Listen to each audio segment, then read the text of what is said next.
The reunion of 101 through the show 101 GO, Back to Base was expected to be a complete journey of nostalgia. Yet amid the laughter, embraces, and tears of a group that once defined a generation of K-pop, the moment that left millions of viewers silent was not a grand stage performance, it was a fleeting appearance by Lai Kuan Lin.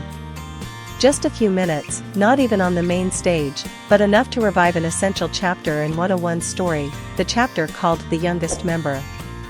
An incomplete, yet honest reunion. In episode 2, Kuan Lin did not appear in the way many had imagined, no spotlight, no formal introduction. Instead, he met Ha Sung Woon at Beijing Airport, a setting that felt ordinary, even rushed. Ironically, that ordinariness gave the moment its emotional weight. It reflected Kuan Lin's current reality, no longer an idol standing under stage lights, but a young man living life on his own terms. The tearful goodbye from Ha Sung Woon and the quiet gaze of Kuan Lin said everything. They didn't need a stage to prove their bond. When growing up means stepping away from the spotlight. Kuan Lin's story is not a sudden turn, but a gradual evolution. From a foreign trainee debuting at 16, to a young artist entangled in legal disputes with Cube Entertainment, and eventually leaving the entertainment industry at just 23, each phase carries the mark of deliberate choice. What stands out is not that he left, but how he explains it. I feel more at ease being paid a salary. I prefer moving forward slowly.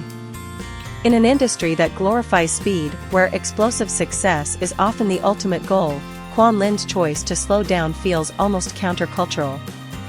He rejects the traditional idol framework, where worth is measured by fame, and instead pursues sustainability, studying filmmaking, scriptwriting, and building a long-term creative foundation. This is not retreat. It is a redefinition of success. Memories don't fade, they transform. One detail that deeply moved fans was his tattoo, 807, the debut date of 101. In K-pop, where group disbandments and reunions often follow a commercial cycle, memories can sometimes feel manufactured.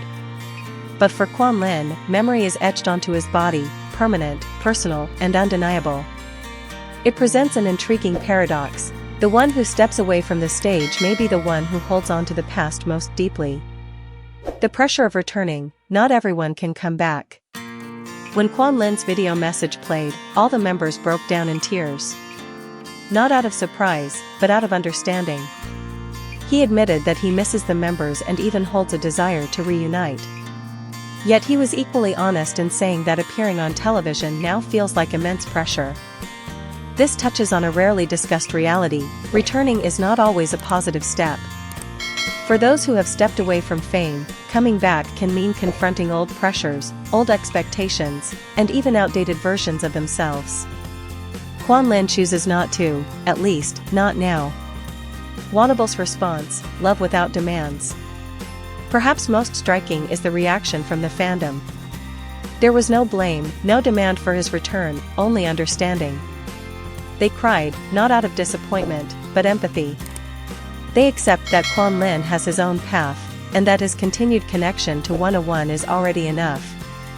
In an industry where fans are often portrayed as demanding or possessive, this response signals a parallel maturity, not only in the artist, but in the audience as well. Redefining the meaning of idol. Lai Kuan Lin's journey raises a fundamental question: must an idol remain on stage to remain an idol?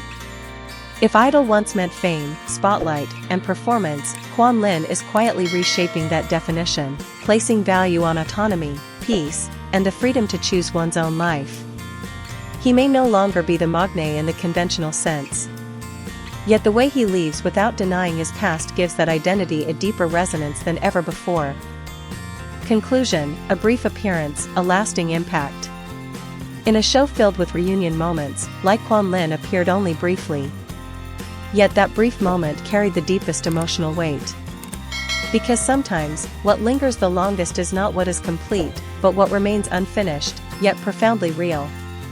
And in 101's story, Kuan Lin is perhaps its most beautiful unfinished chapter.